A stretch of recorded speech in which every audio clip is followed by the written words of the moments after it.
नमस्कार दोस्तों, स्वागत है आपका साधना शिक्षा एजुकेशन प्लेटफॉर्म पर। अपनी एनसीईआरटी सीरीज को आज कंटिन्यू करते हैं। क्लास 6 की चैप्टर नंबर 3 का आज अध्ययन करेंगे। ठीक है फ्रेंड्स, बिना टाइम गवाए आज की क्लास शुरू करते हैं। हमारे अतीत से कक्षा 6 के लिए इतिहास की पाठ्य पुस्तक से आज का है, तो आरंभिक नगर के बारे में आज अपन देखेंगे। ठीक है, जसपाल और अर्पित अपने घर के पास की गली में क्रिकेट खेल रहे थे। उन्होंने देखा कि कुछ लोग उस खंडर घर की तारीफ कर रहे थे जिसे गली के बच्चे भूता घर भी कहा करते थे। एक ने कहा, इसकी वास्तुकला को देखो, क्या आपने कहीं लकड़ी पर इतनी सुंदर नक्काशी देखी है? दूसरी महिला ने कहा, हमें मंत्री जी को पत्र लिखकर कहना चाहिए कि वे इस खूबसूरत घर को सुरक्षित रखने के लिए इसकी मरम्मत कराने की व्यवस्था करें। ये सब सुनकर जसपाल और अर्पित सोचने लगे कि इस पुरानी खंडर से लोगों को इतना लगाव क्यों हो सकता है। अब हड़प्पा की कहानी देख लीजिए। अक्सर पुरानी इमारत अपनी कहानी बताती है। लगभग 150 साल पहले जब पंजाब में पहली बार रेलवे लाइनें बिछाई जा रही थी, तो उसी काम में जुटे इंजीनियरों को अचानक हड़प्पा पुरास्थल मिला जो आधुनिक पाकिस्तान में है। उन्होंने सोचा कि ये एक ऐसा खंडर है जहाँ से अच्छी ईंटें मिलेगी। ये सोचकर वे हड़प्पा के खंडरों से हजारों ईंटें उखाड़ ले गए, जिससे उन्होंने रेलवे लाइन में बिछाई। इससे कई इमारतें पूरी तरह नष्ट हो गई। उसके बाद लगभग 80 साल पहले पुरातत्वविदों ने इस स्थल को ढूंढा और तब पता चला कि ये खंडर उपमहाद्वीप के सबसे पुराने शहरों में से एक है। चूंकि इस नगर की खोज सबसे पहले हुई थी, इसलिए बाद में मिलने वाले इस तरह के सभी पुरास्थलों में जो इमारतें और चीजें मिली हैं, उनमें हड़प्पा सभ्यता की इमारतें कहा गया। इन शहरों को निर्माण लगभग 47 साल पहले हुआ था। इन नगरों में से कहीं को 2 या 2 से ज़्यादा हिस्सों में विभाजित किया गया था। प्राय पश्चिमी भाग छोटा था लेकिन ऊंचाई पर बना था, और पूर्वी हिस्सा बड़ा था लेकिन ये निचले इलाके में था। ऊंचाई वाले भाग को पुरातत्वविदों ने नगर दुर्ग कहा और निचले हिस्सों को निचला नगर कहा। दोनों हिस्सों की 4 दीवारियाँ पक्की ईंटों की बनाई जाती थी। इसकी ईंटें इतनी अच्छी पकी थी कि हजारों सालों बाद आज तक उनकी दीवारें खड़ी रही। दीवार बनाने के लिए ईंटों की चुनाई इस तरह करते थे जिससे कि दीवारें खूब मजबूत रहे। कुछ नगरों के नगर दुर्ग में कुछ खास इमारतें बनाई गई थी। मिसाल के तौर पर मोहनजोदड़ो में खास तालाब बनाया गया था जिसे पुरातत्वविदों ने महान स्नान घर कहा गया। इस तालाब को बनाने में ईंट और प्लास्टर का इस्तेमाल भी किया गया था। इसमें पानी का रिसाव रोकने के लिए प्लास्टर के ऊपर चारकोल की परत चढ़ाई गई थी। इस सरोवर में 2 तरफ से उतरने के लिए सीढ़ियां बनाई गई थी और चारों ओर कमरे बनाए गए थे। इसमें भरने के लिए पानी कुएं से निकाला जाता था।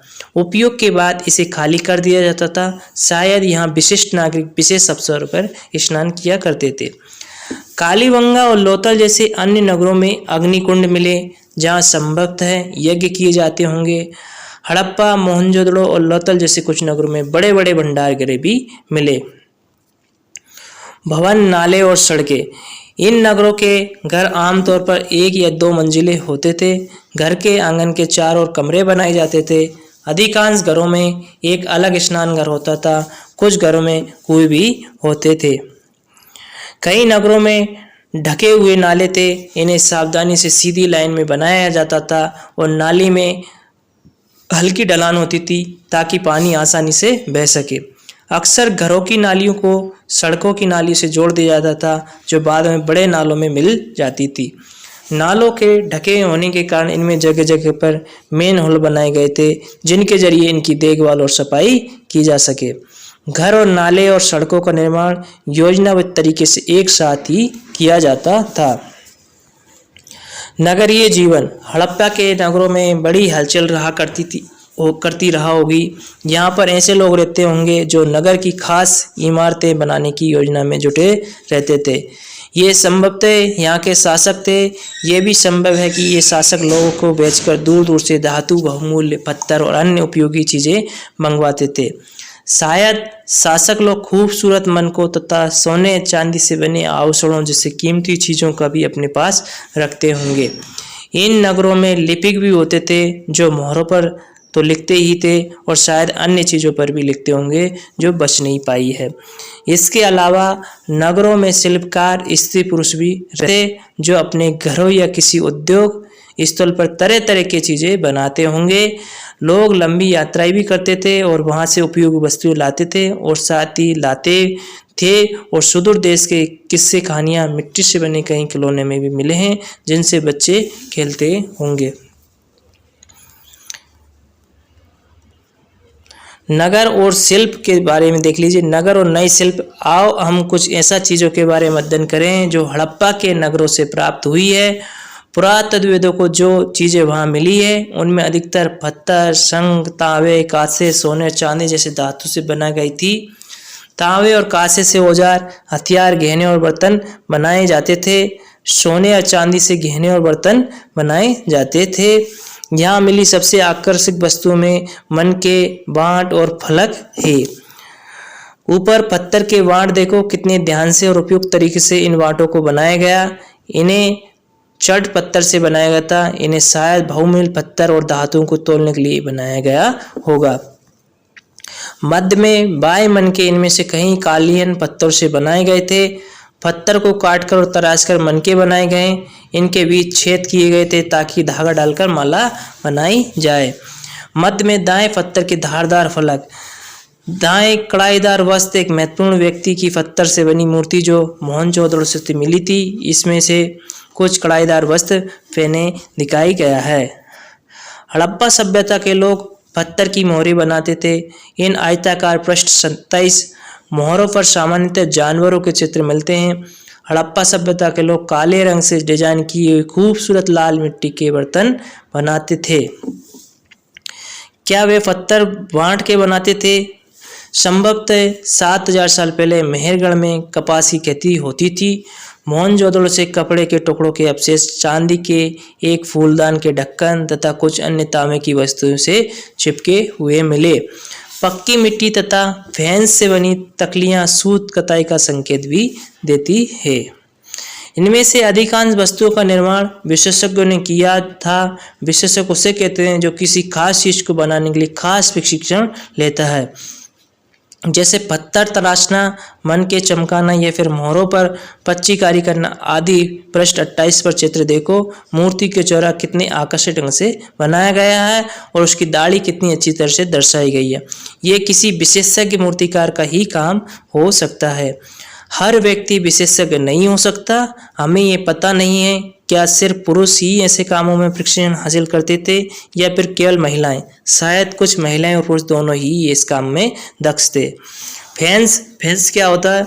पत्थर और शंख प्राकृतिक तौर पर पाए जाते हैं, लेकिन फैंसकों को कृत्रिम रूप से तैयार किया जाता है। बालू या स्फटिक पत्थरों के चूर्ण को गोंद में मिलाकर उनमें वस्तुएं बनाई जाती थी। उसके बाद उन वस्तुओं में एक चिकनी परत चढ़ाई जाती थी।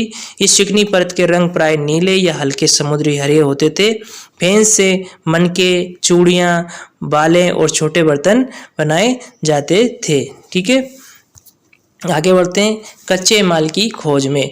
कच्चा माल उन पदार्थों को कहते हैं जो या तो प्राकृतिक रूप से मिलते हैं या फिर किसान या पशुपालक उनका उत्पादन करते हैं।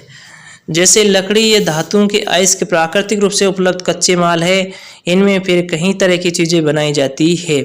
मिसाल के तौर पर हम किसानों द्वारा पैदा किए गए कपास को कच्चा माल कहते हैं, जिससे बाद में कताई बनाई करके कपड़ा तैयार किया जाता है।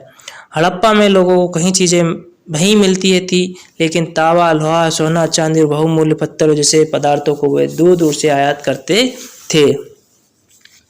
हड़प्पा के लोग तांबे का आयात संभवतः आज के राजस्थान से करते थे। यहाँ तक कि पश्चिम एशियाई देश ओमान से भी तांबे का आयात किया जाता था। कांसा बनाने के लिए तांबे के साथ साथ मिलाई जाने वाली धातु टिन का भी आयात आधुनिक ईरान और अफगानिस्तान से किया जाता था। सोने का आयात आधुनिक कर्नाटक और बहुमूल्य पत्थर का आयात गुजरात, ईरान और अफगानिस्तान से किया जाता था। नगरों में रहने वालों के लिए भोजन। लोग नगरों के अलावा गांवों में भी रहते थे। वे अनाज उगाते थे और जानवर पालते थे, और किसान और चरवाही शहरों में रहने वाले शासकों, लेखकों और दस्तकारों को खाने के सामान देते थे। पौधों के अवशेषों से पता चलता है कि हड़प्पा के लोग गेहूं, जौ, दालें, मटर, धान, तिल और सरसों उगाते थे। चीजों को एक जगह से दूसरी जगह कैसे ले जाया जाता था? इन चित्रों को देखो, एक खिलौना है, दूसरी तरफ एक मोहर भी है। क्या तुम बता सकते हो कि हड़प्पा के लोग यातायात के लिए किन साधनों का प्रयोग करते थे? पिछले अध्याय में क्या तुमको पहिए वाला वाहनों की जानकारी दी गई थी? बच्चों का खिलौना हल। आज हल चलाने वाले ज्यादातर किसान पुरुष होते हैं। हम ज्ञात नहीं है कि क्या हड़प्पा में ये प्रथा थी। जमीन की जुताई के लिए हल का प्रयोग एक नई बात थी।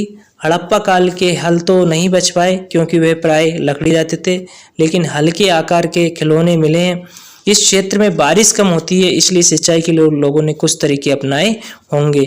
संभवतः पानी के संचय किया जाता होगा और जरूरत पड़ने पे उससे फसलों की सिंचाई भी की जाती होगी।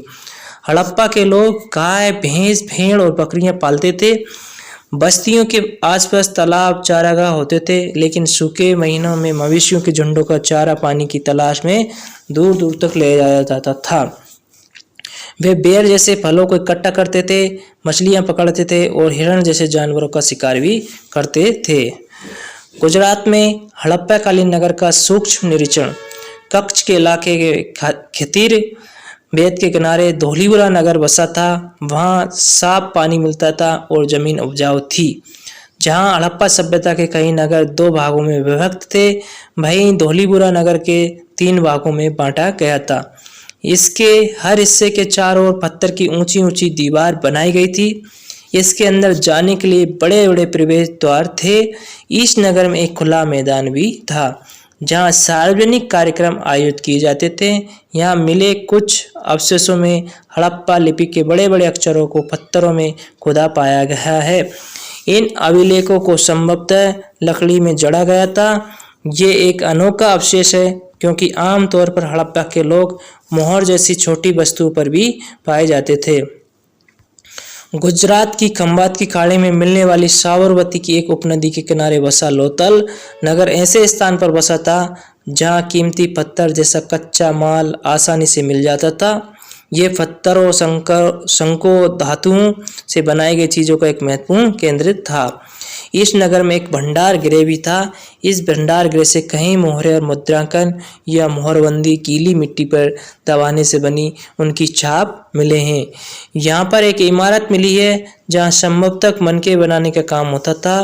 पत्थर के टुकड़े, अधबने मनके और मनके बनाने वाले उपकरण और तैयार मनके भी यहाँ पर मिले।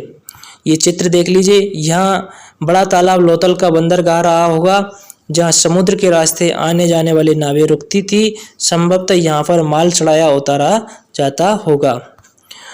मुद्रा या मोहर या मुद्रांकन या मोहरबंदी। मोहरों का प्रयोग सामान से भरे उन डिब्बों या थैलों को चिन्हित करने के लिए किया जाता होगा जिन्हें एक जगह से दूसरी जगह भेजा जाता था। थैले को बंद करने के बाद उनके मुहानों पर गीली मिट्टी पोतकर उन पर मोहर लगाई जाती थी। मोहर की छाप को मोहरबंदी कहते थे। अगर ये छाप टूटी हुई नहीं होती तो ये समझ हो जाता था कि सामान के साथ छेड़छाड़ नहीं हुई। आज भी तो मोहर का प्रयोग होता है। पता लगाओ कि मोहरों का प्रयोग किस लिए किया जाता है। संभव सभ्यता के अंत का रहस्य। लगभग 3900 साल पहले एक बड़ा बदलाव देखने को मिलता है। अचानक लोगों ने इन नगरों को छोड़ दिया, लेकिन मोहर और बांटों का प्रयोग बंद हो गया। दूर दूर से कच्चे माल का आयात काफी कम हो गया। मोहनजोदड़ो पर सड़कों पर कचरे के ढेर बनने लगे। जल निकास प्रणाली नष्ट हो गई और सड़कों पर झुग्गीनुमा घर बनाए जाने लगे। ये सब क्यों हुआ कुछ पता नहीं है। कुछ विद्वानों का कहना है कि नदियां सूख गई थी, अन्य का कहना है कि जंगलों का विनाश हो गया था। इसका कारण ये भी हो सकता है कि ईंटें पकाने के लिए ईंधन की जरूरत पड़ती थी। इसके अलावा मवेशियों के बड़े बड़े झुंडों से चारागाह और घास वाले मैदान समाप्त हो गए होंगे। कुछ इलाकों में बाढ़ आ गई होगी, लेकिन इन कारणों में से स्पष्ट नहीं हो पाता कि सभी नगरों में अंत कैसे हुआ, क्योंकि बाढ़ और नदियों के सूखने का असर कुछ ही इलाकों में हुआ होगा। ऐसा लगता है कि शासकों का नियंत्रण समाप्त हो गया था। जो भी हुआ हो, परिवर्तन का असर बिल्कुल साफ दिखाई देता है। आधुनिक पाकिस्तान के सिंध और पंजाब की बस्तियां उजड़ गई थी। कई लोग पूर्व और दक्षिण के इलाकों में नई और छोटी बस्ती में जाकर बस गए। इससे लगभग 1400 साल बाद नए नगरों का विकास हुआ। इनके बारे में तुम अध्याय 5 और 8 में पढ़ोगे। अन्यंत्र जानकारी देख लीजिए। अपने एटलस में मिस्र को ढूंढो। नील नदी के आसपास वाले इलाकों को छोड़कर मिस्र का अधिकांश भाग रेगिस्तान है। लगभग 5000 साल पहले मिस्र में शासन करने वाले राजाओं ने सोना, चांदी, हाथी दांत, लकड़ी और हीरे जवाहरात लाने के लिए अपनी सेनाएं दूर दूर तक भेजी। इन्होंने बड़े बड़े मकबरे बनाए जिन्हें पिरामिड के नाम से जाना जाता है। राजाओं के मरने के बाद उनके शवों को इन्हीं पिरामिडों में दफनाकर सुरक्षित रखा जाता था। इन शवों को मम्मी कहा जाता था।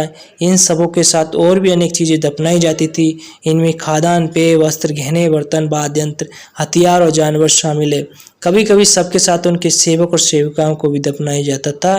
दुनिया के इतिहास में शवों को दफनाने की परंपरा को देखते हुए मिस्र में सबसे ज़्यादा धन दौलत खर्च किया जाता था। कुछ उपयोगी शब्द देख लीजिए।